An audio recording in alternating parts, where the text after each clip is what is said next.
కాంగ్రెస్ అంటేనే అబద్ధాలకు care of address. ఎన్నికలకు ముందొక మాట, తీరా పవర్లోకి వచ్చిన తర్వాత మరో మాట. ముఖ్యంగా హామీల విషయంలో హస్తం గురించి ఎంత తక్కువ చెప్పుకుంటే అంత మంచిది. అది నిరుద్యోగ భృతి అయినా మరొకటైనా హస్తం ఎంత అబద్ధాల కోరో తాజాగా అసెంబ్లీ సాక్షిగా మరోసారి బట్టబయలైంది.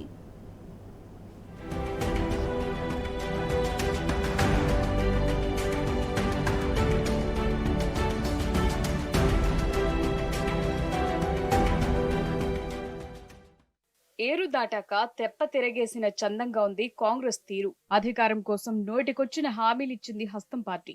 తీర పవర్లోకొచ్చాక మాట మార్చి తన బుద్ధిని చాటుకుంటోంది. ముఖ్యంగా నిరుద్యోగ భృతి విషయంలోనూ కాంగ్రెస్ హామీ ఇచ్చి ఇప్పుడు మాత్రం హబ్బే అదేం లేదంటూ కట్టుకథలు చెబుతోంది. అంతేకాదు అసెంబ్లీ సాక్షిగాను నిరుద్యోగ భృతిపై హామీ ఇవ్వలేదని బుకాయించింది. నిరుద్యోగ యువతను కాంగ్రెస్ నిండా ముంచేసింది.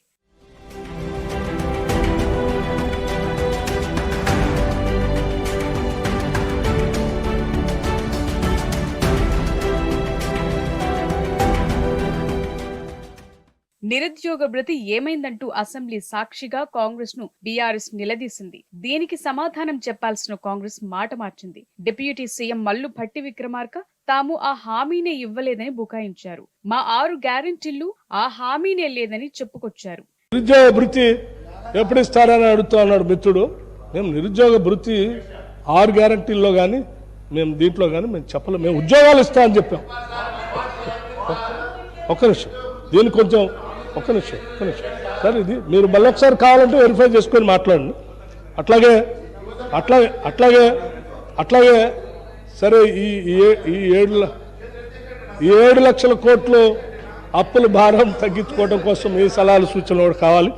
అట్లాగే మిత్రుడు పెద్దలు సాంబశివరావు గారు కూడా ఆర్టీసీ. నిజానికి నిరుద్యోగ భృతి ఇస్తామని ఎన్నికలకు ముందు కాంగ్రెస్ చెప్పిన మాట మాత్రం వాస్తవం. ఎన్నికల ప్రచారంలో భాగంగా సరూర్ నగర్ సభలో స్వయంగా ప్రియాంక గాంధీ నిరుద్యోగుల భృతి ఇస్తామని హామీ ఇచ్చారు. ఏకంగా 4,000 రూపాయల భృతి ఇస్తామని సభలో ప్రకటించారు. రేవంత్ రెడ్డి కూడా నిరుద్యోగ భృతి ఇస్తామని ఊదరగొట్టాడు. కానీ ఎన్నికలు రాగానే గడ్డనెక్కిన కాంగ్రెస్ పార్టీ ఇప్పుడు నిస్సిగ్గుగా బుద్ధిని బయటపెట్టుకుంది. నిరుద్యోగ భృతిపై హామీ ఇవ్వలేదని మల్లు భట్టి విక్రమార్క మాటలు నిరుద్యోగులకు కాంగ్రెస్ ప్రభుత్వం హ్యాండ్ ఇచ్చేసిందని స్పష్టం చేస్తున్నాయి. దీనిపై విద్యార్థి లోకం, నిరుద్యోగులు మండిపడుతున్నారు. ఓయూలో కాంగ్రెస్ సర్కార్ దిష్టిబొమ్మలు తగులబెట్టి దగాకోర్ కాంగ్రెస్ పార్టీకి తగిన శాస్తి తప్పదని హెచ్చరించారు. కాంగ్రెస్ పార్టీ ఫస్ట్ డిక్లరేషన్ ఉద్యోగాల కోసం ప్రయత్నం చేసి ఉద్యోగ ఉపాధి దొరకక నిరాశ చెందుతున్న నిరుద్యోగ యువకులకు ప్రతి నెల 4,000 రూపాయల నిరుద్యోగ భృతిని ఇచ్చి నిరుద్యోగ యువకులను కాంగ్రెస్ పార్టీ ఆదుకుంటుంది. हम ये निर्णय ले रहे हैं कि आपको मिलेगा और ये हम पूरा प्रयास करेंगे कि जल्दी से जल्दी अगर सरकार बने तो ये काम शुरू होगा. ఒక్క నిరుద్యోగ భృతి మాత్రమే కాదు, మహిళలకు ఉచిత బస్ విషయంలోనూ కాంగ్రెస్ బుద్ధి బయటపడింది. ఒక ప్రణాళిక లేకుండా ఆర్భాటంగా ఫ్రీ బస్ అని ప్రకటించింది హస్తం సర్కార్. పేరుకే ఫ్రీ బస్ తప్ప అందుబాటులో మాత్రం బస్సులు లేవు. దీనిపై మహిళలే కాంగ్రెస్ తీరును తప్పుపడుతున్నారు. ఎక్కడ బస్సులు అవసరమో అక్కడ బస్సులు తిప్పకుండా కాంగ్రెస్ డ్రామాలాడుతోందని మహిళలు ఆగ్రహం వ్యక్తం చేస్తున్నారు.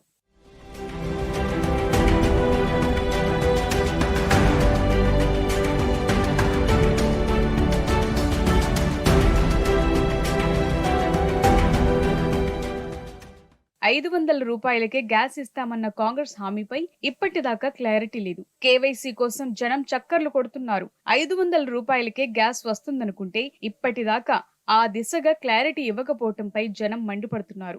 200 యూనిట్ల వరకు ఫ్రీ పవర్ ఇస్తామని ఎన్నికల ముందు హామీ ఇచ్చిన కాంగ్రెస్ దానికి కూడా ఎలాంటి చర్యలు చేపట్టడం లేదు. అంటే ఆ హామీ కూడా అట్టకెక్కినట్లే కనిపిస్తోంది.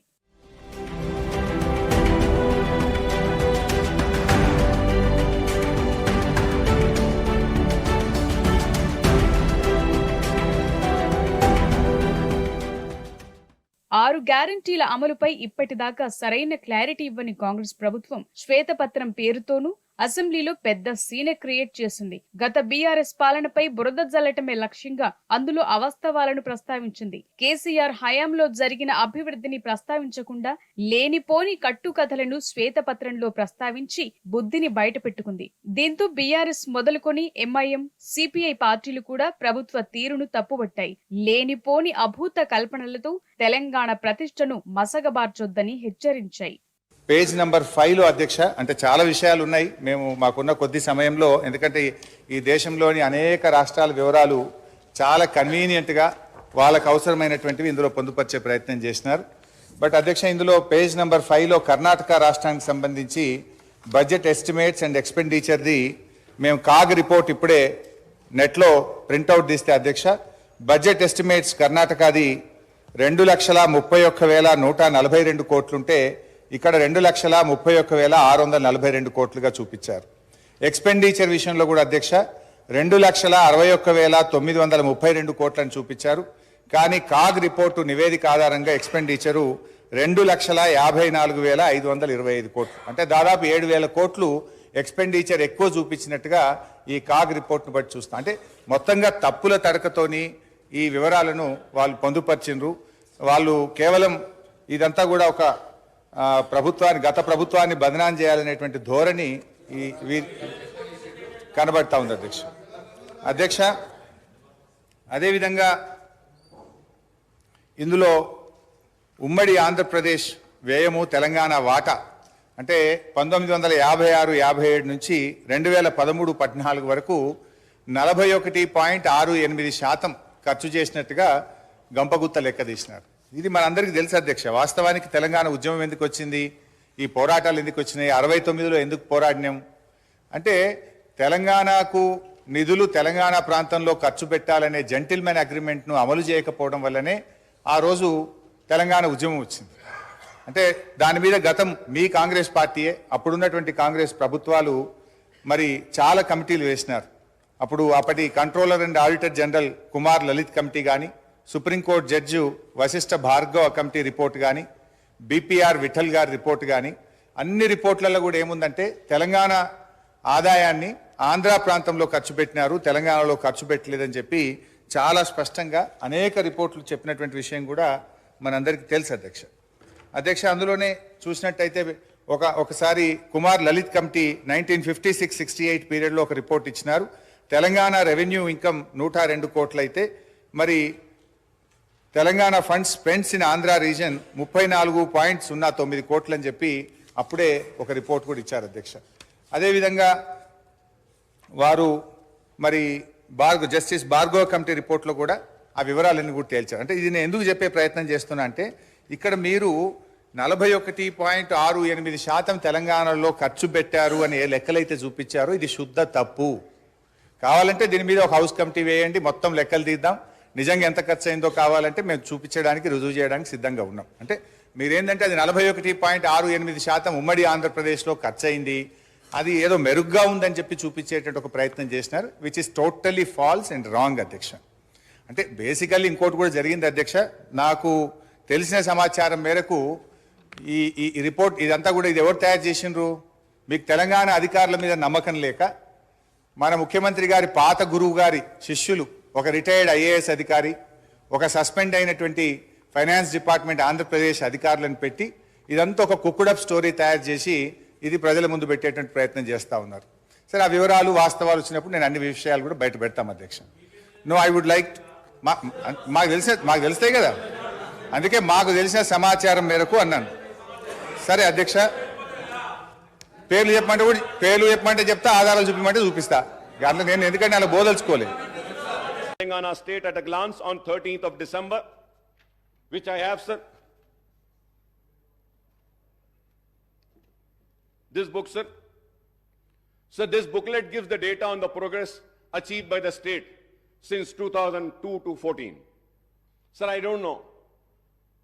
अगर ये बुक गलत थी और व्हाइट पेपर सही था तो या तो इसको रिलीज नहीं करना था या उसको रिलीज नहीं करना था, रोक लेना था. दोनों को रिलीज कर दिए sir. According to the provisional estimates of Telangana gross state domestic product GSDP at the current prices in 22-23 is rupees 13,13,000. లెక్కలకు సంబంధించి ఒక్కో పేజీలో అది ఆర్బీఐయా లేకపోతే సిఐజీనా లేకుంటే ఇతర ఏజెన్సీ నుంచా దేని నుంచి తీసుకున్నా సరే సెల్ఫ్ కాంట్రడిక్టరీగా కొన్ని లెక్కలు తేడాలు ఉన్నాయి. భవిష్యత్తులో ఇటువంటి ఇంపార్టెంట్ వైట్ పేపర్ని ఈ ఆగస్టు సభ ముందు పెట్టేటప్పుడు మరిన్ని జాగ్రత్తలు తీసుకోవాల్సిన అవసరం ఉంది. అధికారులు కూడా సరే మనం ఎంత దాన్ని సెల్ఫ్ సపోర్టివ్గా చెప్పుకున్నప్పుడు కూడా ఇటువంటి తప్పులు చేయటం వల్ల దాని ఇంపార్టెన్స్ ఈ శ్వేతపత్రం ప్రవేశపెట్టిన దాని వెనుకున్నటువంటి గొప్ప ప్రాముఖ్యతను కోల్పోయే ప్రమాదం ఉంటుంది. అందువల్ల దయచేసి భవిష్యత్తులో ఆ జాగ్రత్తలు తీసుకోవాలని కోరుతా ఉన్నాను. అన్ని పక్షాల నుంచి తీవ్ర స్థాయిలో విమర్శలు రావడంతో కాంగ్రెస్ సర్కార్ శ్వేతపత్రాన్ని కవర్ చేసుకోవటానికి నానా తిప్పలు పడ్డారు. తెలంగాణ ప్రతిష్టను మసకబార్చటానికి కాదు, కేవలం గత ప్రభుత్వ ప్రోగ్రెస్ రిపోర్టుని సభ ముందుంచామంటూ చెప్పుకొచ్చారు. అయితే రాష్ట్ర ప్రగతి బాగున్నప్పుడు శ్వేతపత్రాలెందుకన్న ప్రశ్నలకు సమాధానం చెప్పలేక తలపట్టుకున్నారు.